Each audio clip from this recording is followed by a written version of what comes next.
is Hannibal here from the HannibalTV.com with my weekly review of the points I find interesting in Dave Meltzer's Wrestling Observer. I did touch on this yesterday. I'll say it again today because I wish this company good luck. There's a big event tomorrow night in Philadelphia.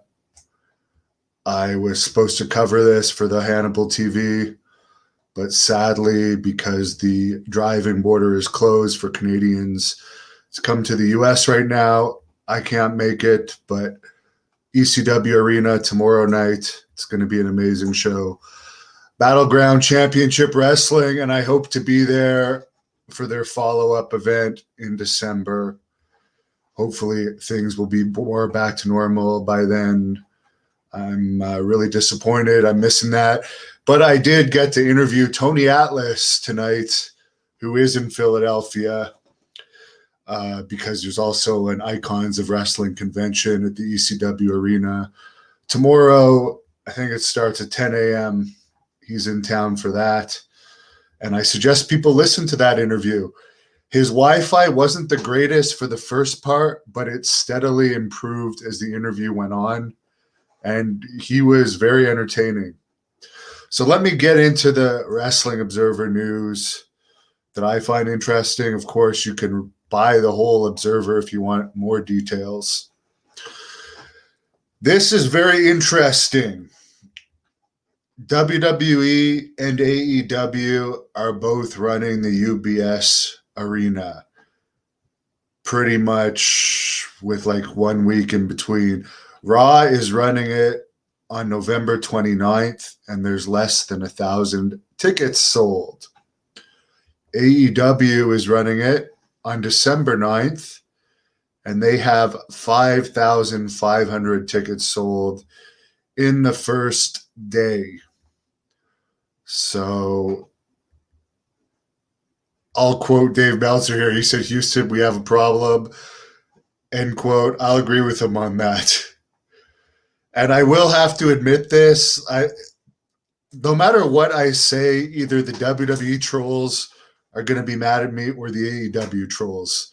If I say WWE got a higher rating 1 week or it's an equal rating, they'll jump on me. And the same thing for AEW. But I will have to say I did watch the highlights from both Raw and Dynamite this week, and I found Dynamite's highlights more entertaining. Maybe it's because I like Rosario Dawson. I don't know, but I definitely thought that Raw with Big E winning the WWE title, which, by the way, Tony Atlas agrees with me. He discussed it in our interview that Big E doesn't have it. He's not going to be the next Hulk Hogan. He's not going to be the next Steve Austin. He's not going to be the next Rock. They should have just left it well enough on Lashley. But I don't know who makes those decisions. Maybe it's Mick Foley's son or daughter named Noelle. I don't know if that's a boy or a girl, nor do I care. All I think is it's ridiculous that they're on the WWE booking team. Apparently, Triple H is taking calls from talent now, but being told not to talk business. Everything's being kept quiet about the status of his health. Samoa Joe was stripped of the NXT title under weird circumstances. Apparently, he only suffered a minor injury and would be back soon, but WWE told him to vacate the title, which is weird. It made me think back to reading Dynamite Kid's book back when he had a legitimate serious back injury and he had to drop the WWE tag team titles. And they actually did an angle where he's literally being carried down the aisle and they make an excuse for the title to be dropped. But he actually showed up at the arena with a broken back so they could do the title switch. And it's like, in this situation, it's just a minor injury and they're just going to vacate the title. They're not just going to work around it and maybe do a real short, easy switch, because vacating it definitely leaves a lot to be desired, especially in the promo when he doesn't look injured at all. And I like Samoa Joe. I was tag team partners with him before. This is obviously WWE's creative idea. I just find it weird. Now, I did talk to Charlie Haas about this week, and so I'm already aware of this contract situation because I guess Charlie Haas has a lot of connections with USA Wrestling still. But he was telling me about this, that I guess Gable Stevenson talked to Ariel Helwani this week, and WWE is kind of sponsoring him next year to win the NCAA title again. So he is going to go to school another year and try and win another NCAA title under WWE's sponsorship. And they are also going to have a private training facility for him very close to the University of Minnesota, where he'll be able to train for WWE as he is training for NCAA. And Meltzer brings up that he will have a second contract that will go into effect in about April or May, whenever he's done with that NCAA tournament. That will be more of a full-time contract. And Meltzer points out that Stevenson, as an athlete, has more credentials than Lesnar, but he doesn't have the physical presence of Lesnar. I agree. There's no doubt Stevenson is a fantastic wrestler, but he definitely doesn't have that intimidation factor. He has more of a boy next door look. And even though he is in top shape, he doesn't have the muscularity that Lesnar had. Apparently, the WWE SmackDown, that was a combined show featuring John Cena and Brock Lesnar in MSG last week, did 13,323 fans with 10,800 paid. Bobby Lashley was advertised for the show but did not appear. The AEW show this week that just took place in Newark, did 13,190 fans and 11,500 paid. So the AEW show in the same market actually outdrew the WWE show. And I remember when Billy Graham was selling out Madison Square Garden, they would have over 20,000 in the actual garden. Then they'd have another over 4,000 in the Felt Forum, where they would close circuit the show. And whatever the old number used to be, 23,000 for a sellout there. Now, I don't know if they said it was a sellout or not, but they had 13,323 fans for the first WWE taping in Madison Square Garden since the pandemic, which, yes, we are still in the pandemic, especially here in Canada and with these restrictions that are still in place. Hence why I can't drive across the border this weekend. But things are opening up a bit. I'll get into more of the news here. There was a Dark Side of the Ring show that came out this week. I still haven't watched, involving the plane ride from hell. That apparently they give Dustin Rhodes a pass, even though he was quite frisky during the plane ride from hell, to say the least. And after I watch it, I'll do my own take on it, because I haven't seen it. I've talked to people about it, but I haven't seen it. But according to reports, they kind of gave Dustin Rhodes a pass on it, which doesn't surprise me, because Dark Side of the Ring is very favoritism towards AEW overall. But according to court documents, Dustin was very frisky as well as Ric Flair and Scott Hall. But Ric Flair apparently was allegedly did his little gimmick that he always liked to do, get naked under his robe, flash flight attendants, and according to this episode, he actually tried to get one of the flight attendants to touch his dick.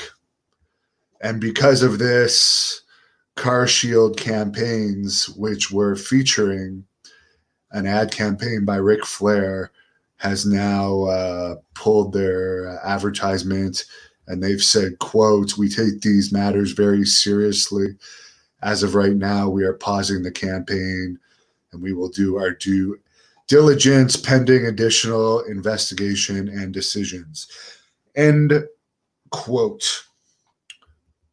So Tommy Dreamer, who was on the plane ride from hell, I guess stuck up for Ric Flair, and he now is indefinitely suspended from whatever his job was at Impact Wrestling.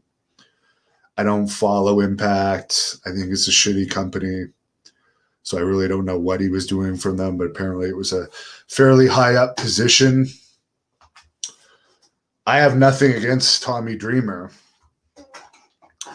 He tried more than anyone else other than Ty Bailey to get me hired by WWE, but Johnny Ace just never hired me during the tryouts that Tommy Dreamer was sending me to, and I haven't seen it, so I can't comment on whatever Tommy Dreamer said, but apparently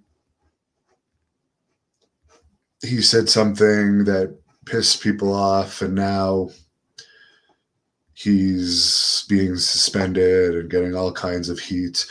I do have to say one thing, and I have not seen this. That's the thing. If it's 20 years later and she hasn't pursued charges, it'll be interesting to see what WWE does. Now, again, I will watch this show myself. I don't know much about the whole situation. Roman Reigns and Brock Lesnar are going to face off in Saudi Arabia on October 21st, which is a Thursday at 1 p.m. How many people are going to take time off from work in the U.S. to watch Brock Lesnar versus Roman Reigns live at 1 p.m. on a Thursday? Not many, but they're probably getting a ton of money from Saudi Arabia to do the match there. Some figures for you. WWE in Washington, September 11th, did 6,624 fans. September 12th in Albany, they did 5,152 fans. Boston for Raw on September 13th did 6,600 paid and 8,100 total fans. NXT for their relaunch in Orlando this week did 280 fans, which is more than the 180 that I think they had the Performance Center set up for in the past. And as I previously mentioned, AEW in Newark did 13,160 with 11,500 paid. Madison Square Garden, 13,323 with 10,800 paid. Apparently, they did the angle on Rampage last week where Chavo Guerrero was turned on by Andrade because he's going back to work as this wrestling coordinator for Young Rock because they're about to start filming the second season.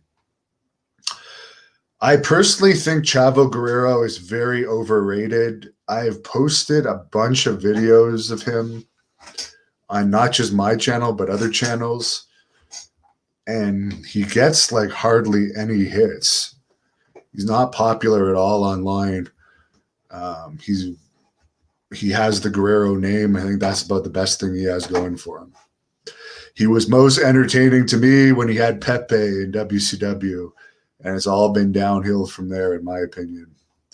One of the most boring. Chavo Guerrero and Dean Malenko is the cure for insomnia, to put those two in the ring. two of my least favorite wrestlers to watch.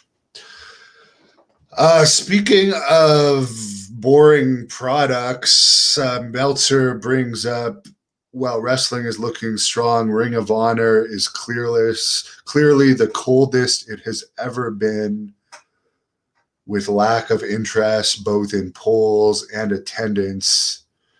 Their big September 12th Death Before Dishonor show in Philadelphia drew just 340 paid fans and only had 36 poll responses. Because of the poor attendance, they have canceled all house shows and live events until December's Final Battle pay-per-view in Baltimore, and they will continue to tape television in empty arenas. Apparently, the strategy in this, the excuse they're using, is by doing empty arena shows, the fans won't get the spoilers out. And Meltzer points out that now that everyone has fans again, fans do not want to watch empty arena wrestling, particularly every week. And Meltzer also points out, at this point, Ring of Honor's popularity has declined to where even if they were allowed to have fans, there would hardly be any in the building, so the atmosphere would not be great. He's got a point there. Even on a closed set, I know NWA had some shows that drew 30 people or less in recent months, but like some reaction, even 30 people is better than nothing. The Great North Wrestling events that I was allowed to promote in August only allowed us to have 100 people. And they only put that rule in after I'd already sold more than 100 tickets to the original event. So I had to add a second event and try and get people from the first event to go to the second event because they had a health inspector at the door. They weren't going to let me break the rules. So our second event, because we only had 5 days notice or so to promote it, only had 85 fans. And I can tell you that 85 fans is a better atmosphere than no fans. And the wrestlers felt it. And I think this is a huge mistake of Ring of Honor. They're already practically an unwatchable product. And then to continue doing shows with no fans, you're just putting more and more dirt on your grave there. PCO's contract expires November 30th. And according to Meltzer, he gave 2 months notice to Ring of Honor that he is not going to renew the contract. He's going to work through the end of the deal. Meltzer points out that Ring of Honor signed PCO to what he called the best contract of his career when he signed on December 1st, 2018. At the time, he was a hot guy coming off the crazy stuff he was doing on the indies, and that's no longer the case. It would be difficult for him to have got a new deal at the same number, given his age, and the gimmick has run its course. I do agree the gimmick has run its course. And I'm sorry to say that because I do like the guy, but I do believe the gimmick has run its course.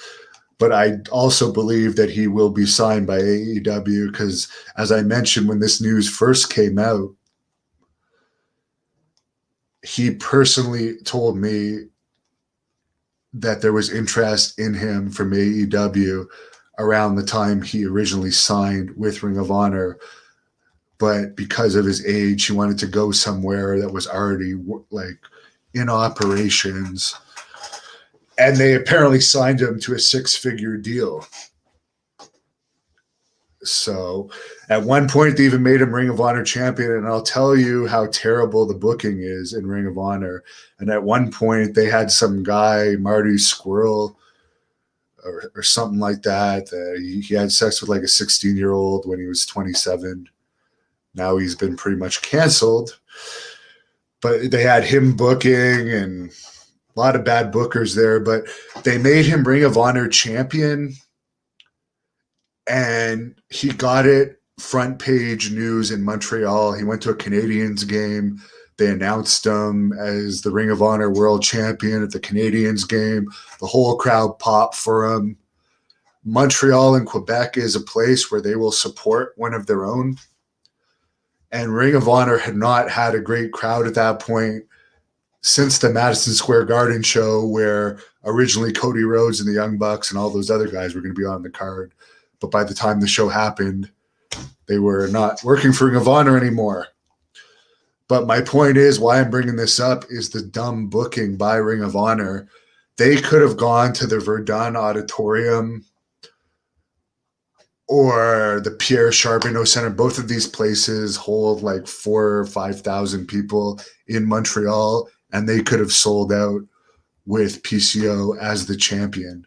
It was a waste making him champion and not going to Montreal, because the Montreal fans would have come out to support him, and you would have had another crowd to hang your hat on. But you wasted his the publicity that he got in Quebec for becoming Ring of Honor champion. So it's just, that company is horrible, in my opinion. Dark Side of the Ring for the Plane Ride from Hell did a 0.07 rating, which is quite a bit better than the 0.02 Impact usually does. Brian Cage has a knee issue and will not be on the Battleground Championship Wrestling show later tonight in Philadelphia that I was talking about earlier in the broadcast. Bobby Fish, who was just released from NXT, will be replacing him against the former Buddy Murphy. So, again, I am real sorry I'm not covering that show. NXT this week did a 0.12 rating. Raw did a 0.43 rating. Dynamite beat Raw 0.44. And I'll give credit where credit's due. They did a point higher than Raw. When was the last time a company beat Raw since WCW? You guys can say last week, when they both had the exact same number, that they technically beat them by like a fraction of a number. But this week it's 0.44 to 0.43. So yes, Tony Khan is a multi-billionaire, or his father is a multi-billionaire. He's got tons of money to throw at it, but I think it's good that WWE finally has some competition so they can pay for stupid decisions like making Big E champion. An incredibly boring wrestler, in my opinion. Rampage did a 0.27 rating last week to SmackDown's 0.65 rating the same night. So they've definitely fallen a lot. I guess the CM Punk debut was a blip in the radar. Two UFC contenders, Joseph Benavidez, sorry if I'm mispronouncing that, and Carlos Condit retired this week. I do know Carlos Condit, not familiar with the other guy.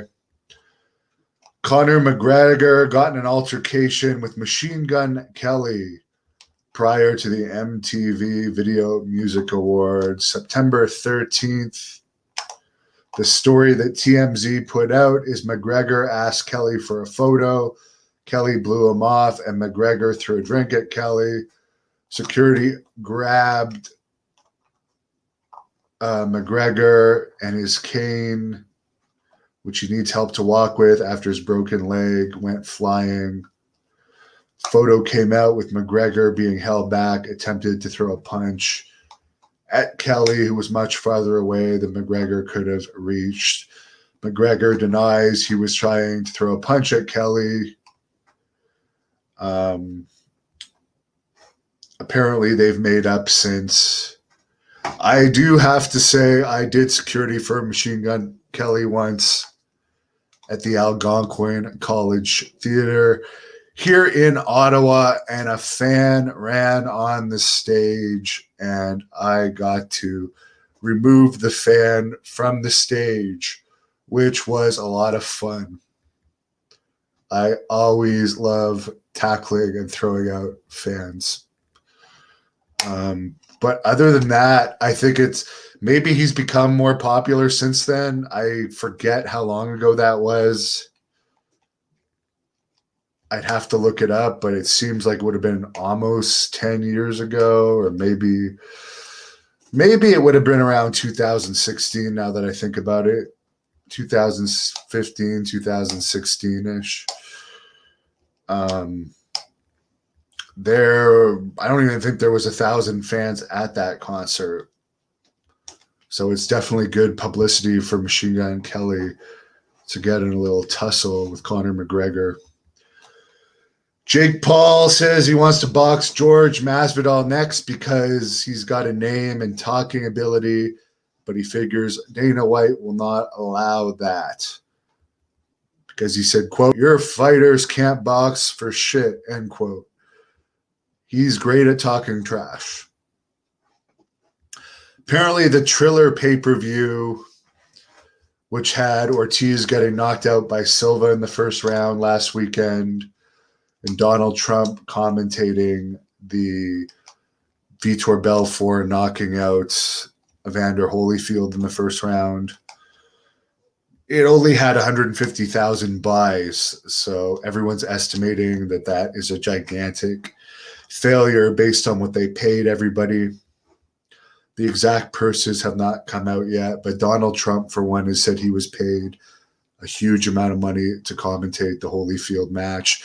And there's a lot of controversy related to that show because Holyfield took his fight on like 1 week's notice, and many people think he shouldn't even have been in the ring. And by the way, Tank Abbott did did a reaction to both of those fights live on the Hannibal TV. So I was responsible for one of those buys because I bought that pay-per-view so Tank Abbott could watch it. And people can check that out. He did not feel sorry for Ortiz. He actually laughed at Ortiz. I think it has like 25,000 hits now, Tank Abbott reacting to Tito Ortiz's knockout. And he actually felt bad for Holyfield, which was shocking to me. And he asked for one of my Hannibal 420 sweaters, by the way. So because he did that reaction video for me, he's getting a Hannibal 420 sweater. These are another one, the Hannibal TV sweaters. If you go to thehannibaltv.com, you can buy these things. And the link is also in the description to our merchandise store. They are very comfortable.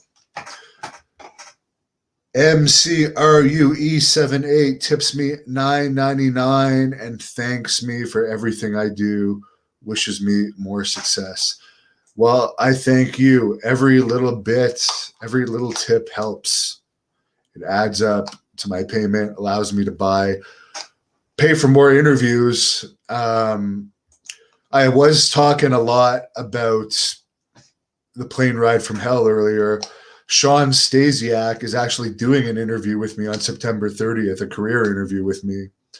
But because the plane ride from hell is topical this week, and he was actually on the plane ride from hell, he is going to do a live chat with me on Sunday night, I think at 8 o'clock, live on this channel, detailing his experience on the plane ride from hell. Gerardo says 2002 is when the plane ride from hell happened. Henry says Dreamer was terrible on there covering for Flair. I didn't see it. Joe Shipley is a longtime fan. All I can tell you is I haven't watched the episode yet, but Dark Side of the Ring uses a lot of hearsay rather than facts. And as I said, if this woman signed a settlement agreement and took a settlement, she might be in violation of what she's able to talk about, in which case WWE could sue her. Would they sue her due to the bad publicity they would get? Probably not. Jason, yeah, it's too bad Norm Mcdonald passed away. Is he my favorite? I'll be honest though, I wasn't a Norm Mcdonald fan. From Saturday Night Live, I liked Chevy Chase and Dan Aykroyd and Bill Murray better. I stopped watching by the time Norm was on it. Shane does not like AEW. Eric Dale says any statute of limitation has already expired with Ric Flair. Well, she could have. She was suing the company, but she settled. And as I mentioned, usually when you settle with a company like WWE, you cannot discuss any of the topics or you're in violation of the settlement. So again, I didn't see it, and I don't know what the settlement was because it was probably a cloaked settlement. And part of the reason they probably paid her off was so she wouldn't talk about it in the future. So again, I'm only guessing. I don't know much more than any of you guys know at this point. All I know is Ric Flair's 70-something. Definitely, according to Billy Graham, was an alcoholic. Drank pretty much every day of his life compared to most people. And back in the days, for everyone that thinks like the Rowdy Pipers and the Ric Flairs would have lasted in today's wrestling, they wouldn't have because of cell phones. They don't want the crazy personalities of the past anymore. They want the goody two-shoe guys overall that aren't going to get into trouble because they'll get canceled. So when the personalities in real life are more boring, then the personalities on screen are more boring. It's just a fact. I mean, even Hulk Hogan is an admitted cocaine user and partier and marijuana user.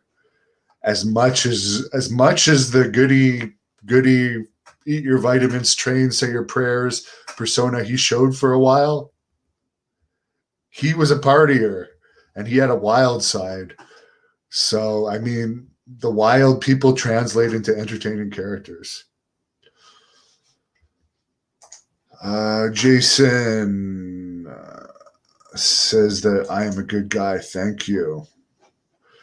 Oh, we have a Dean Malenko fan that likes short, boring wrestlers that know how to pretend to grapple with no actual grappling tournament trophies or real grappling match credentials. Show me your grappling tournament credentials and I'll be impressed. To fake grapple does not impress me.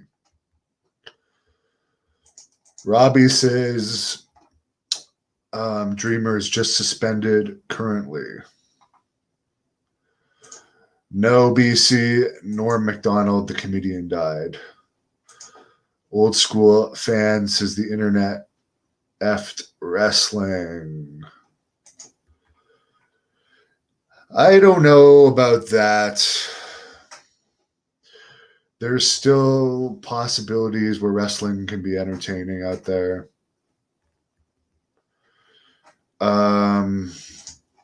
Green Onion says Big E has been ruined with his New Day antics in the past, acting like a dork.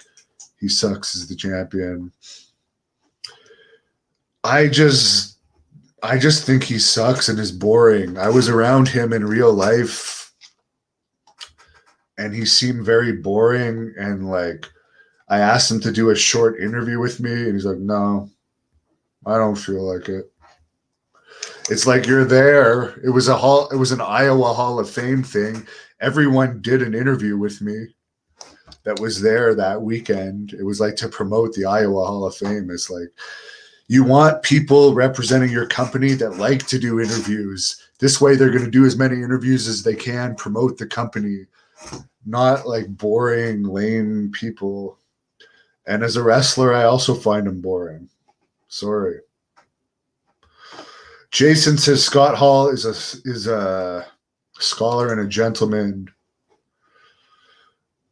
Someone else wants Big E as champion. People agree with me. Raw was brutal. Polar family did not think someone was guilty. Oh, I don't even know the Cosby story, so I'm not even going to touch that. Why don't I talk about Anderson Silva putting Tito Ortiz to sleep? I did talk about it. Old school fan says wrestling in general is horrible.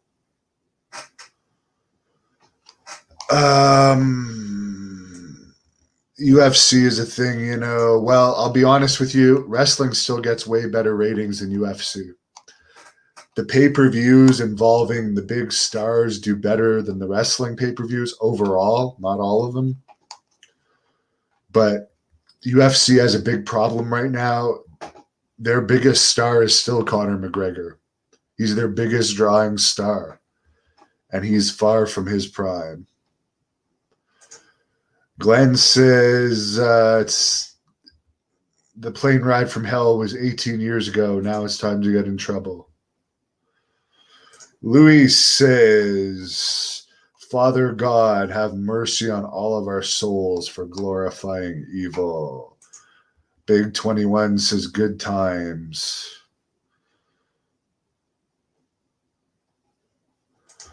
Glenn says, you up-and-comers, don't do stuff that'll follow you the rest of your life. In other words, lead a boring life. You could die at any time.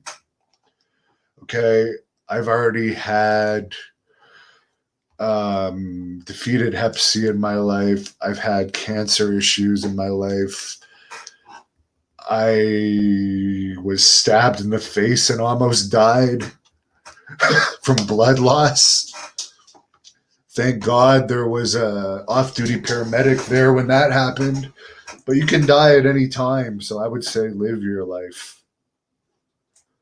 Herb Simmons says another great show. Oh, by the way, before I close off here, Piper had a grooming today. She wanted to show off her new haircut to everybody. She also appeared in the Tony Atlas interview earlier. So I know she wanted to show her lovely haircut. And Sean says Piper rules. The only rowdy Roddy Piper still around, and trust me, she is rowdy. I just woke her up. But she is fearless. She'll go after any dog out there. She'll go after skunks. She'll go after foxes. She's wild. So I was going to sign off, but I got a $5 tip here. Why is it that the late 80s and early 90s icons still bring ratings? Because they are interesting. I agree. I fully agree with you. So we'll end on that. Thank you for watching the Hannibal TV. Please like this video if you enjoyed it and click the subscribe button to not miss any of our latest shoot interviews, match videos, or news updates. Support us on